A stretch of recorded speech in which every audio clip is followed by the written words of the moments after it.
Today I'm taking a look at the CYKE Oxen W bike rack.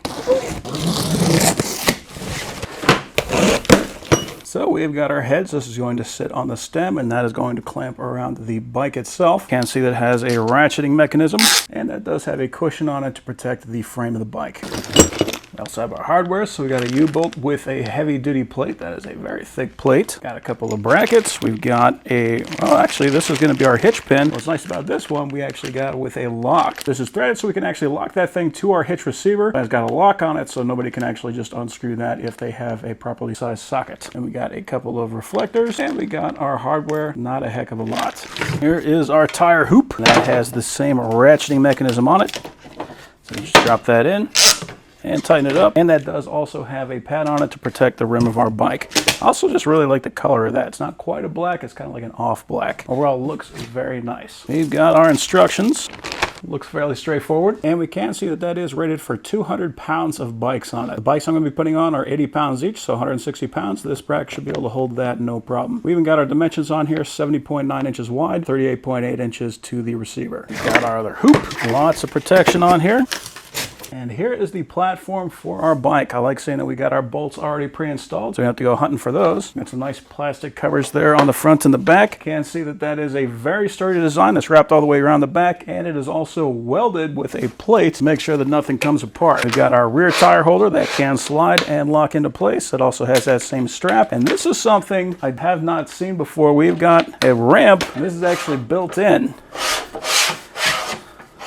So we can pull that out. We can see we got some hooks right here. When we're ready to put our bike on, we can just drop those hooks right into there and we can wheel our bike right up onto the rack. I've seen lots of racks with ramps nowadays. It's something that's just becoming more standard because of how heavy these bikes are, but I've never seen one that has it actually trapped into the rack itself. That is a first for me. I really like that design.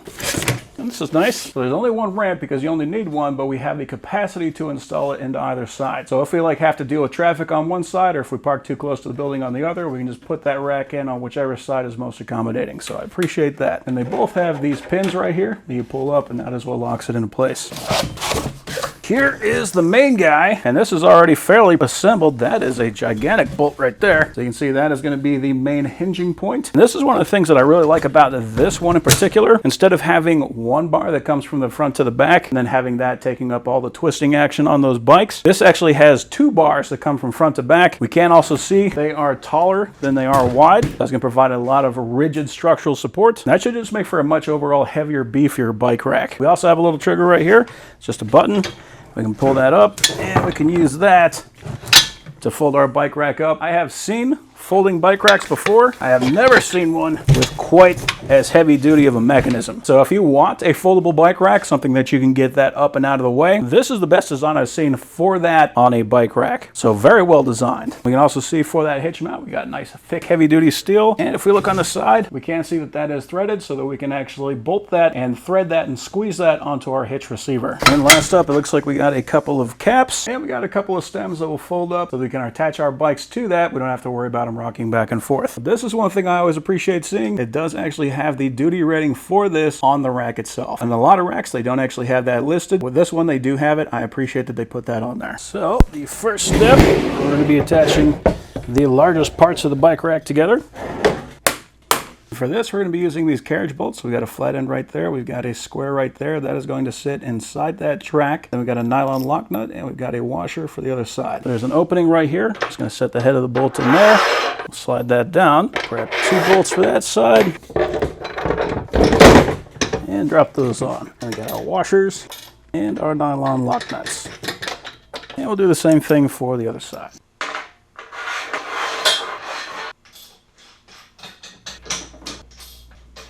All right, so this is where we can determine where we want these to sit on our rack. Now, where you want that to sit is going to depend on your bike. If you have a longer bike, you're going to want to have it pulled more this way. If you're going to have a shorter bike, you want to pull it more that way. Now, I've found on these racks that this plate right here, if I just go 3.5 inches past that,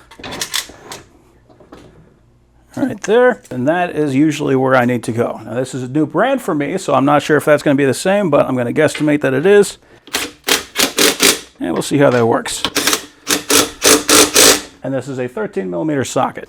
And the nice thing about this is that It is not a set deal, so if you put your bikes on it, it's not exactly where you want it to be. You can always loosen these up, slide it back and forth to get it to most accommodate your bike. What I like about these, because these are nylon lock nuts, the nylon will actually hold that nut on, so you don't have to worry about those things falling off while you're driving.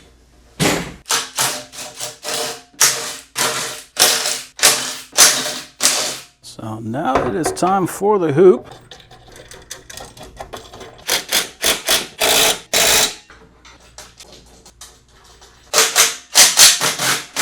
And for these stems, we've got these plastic covers. So this is going to make sure that these fit in there nice and tight.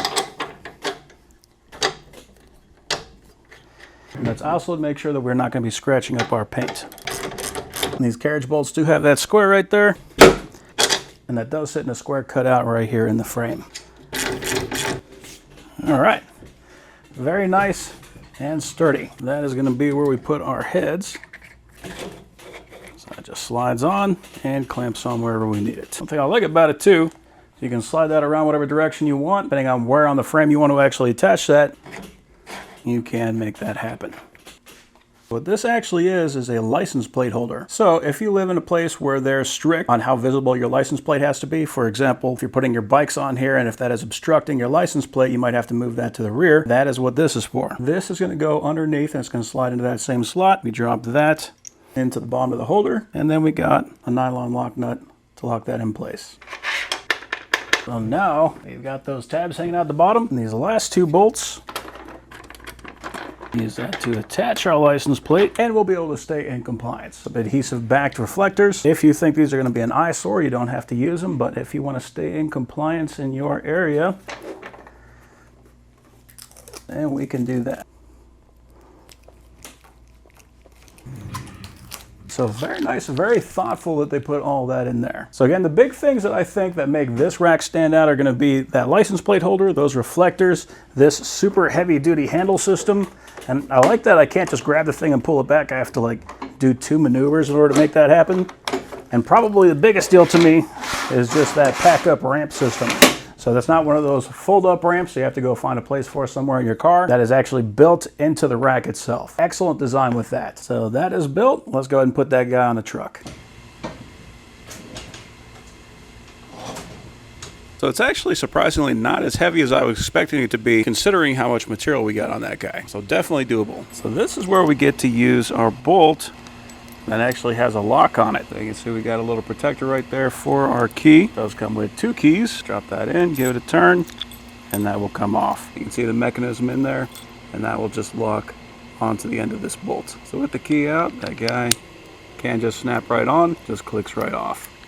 So that is much better than the bolts that I'm used to seeing, where it is basically just this much of it, and they got a cotter pin to hold on to the other side just in case it decides to loosen up. That is a good idea, but if anybody comes around with a 24mm wrench, they could undo this whole thing and take the whole rack with them. This and a lock, we're not going to worry about that anymore. And the great thing about having a threaded bolt like that, if we were to just leave this thing loose, you can see it's got quite a bit of movement in it. Not a crazy amount. That is what most racks have.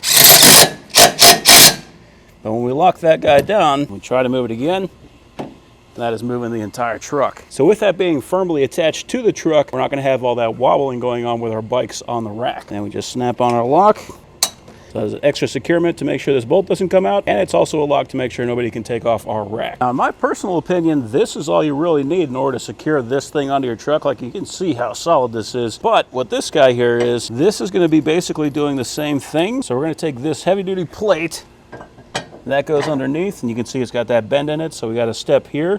So the bend goes toward the small end, and then we drop in our U-bolt, got washers, and our lock nuts. Now, theoretically, we could put this on so that the plate is on the top or the bottom. Doesn't really matter, but they're showing it going in from the bottom, so that is how I'm going to install it. And that uses a 20mm socket. So we got a 24 for this bolt, we got a 20 for these.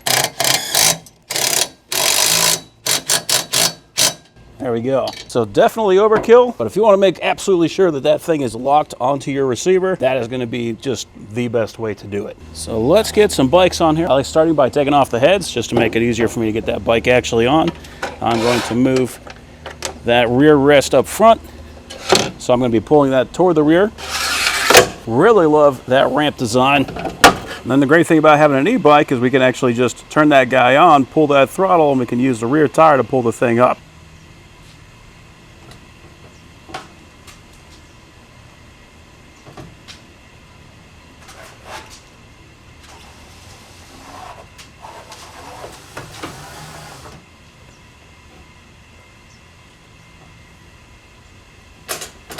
Now I can flip up that vertical support and drop that head on. I'm just going to put that on the seat post and tighten that up. There we go. So the point of that, just to make sure it doesn't rock forward and backward. Now if you want to, we could clamp that on down here. It's really going to be up to you however you want to put that. This can still go forward and backwards, so we're going to use the straps on the bottom to hold the bike in place there. So I probably should have had this a little bit tighter, so I'm just going to spin that up one click, just so whenever we're actually attaching that to the bike doesn't have a chance to slide around. And if anything, we want to have that a little bit forward of the rear tire when we lock it down. So the idea here is we're going to use the rear strap to pull the bike forward, or use the front strap to pull the bike back. That way it is locking that guy in so it doesn't have a chance to rock forward or backward. And the only thing you got to worry about here is just making sure that you are lining up with your spokes so that you're not damaging your spokes. And rock that guy through and crank it down nice and tight. I even push the bike forward a little bit just to make sure I've got as many teeth on there as I can. Then on the front, same thing. Pull my pad on there on the rim. That way if we got rims that we are precious about, we don't have to worry about damaging them. But now that guy is on there super solid. Can't go forward or back. Can't lean left or right.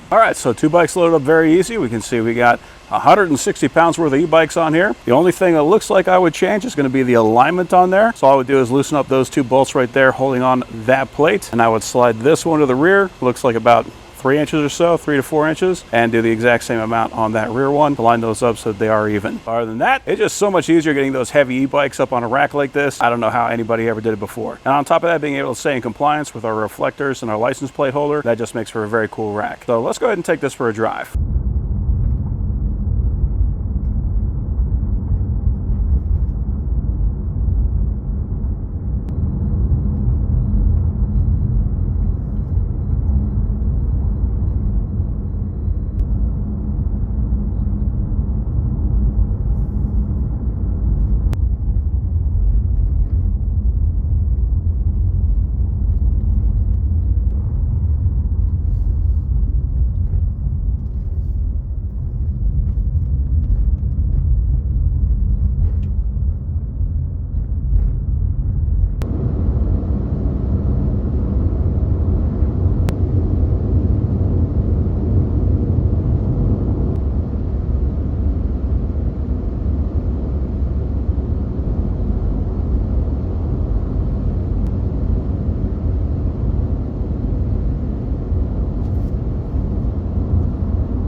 So yeah, incredibly solid rack. The fact that it holds onto there with that threaded bolt as well as with that U-bolt holding everything together, like that just becomes a part of the truck when you bolt that guy on. Very heavy duty material, definitely well engineered all the way around. Overall, that is a very impressive rack. So I'm very happy with that.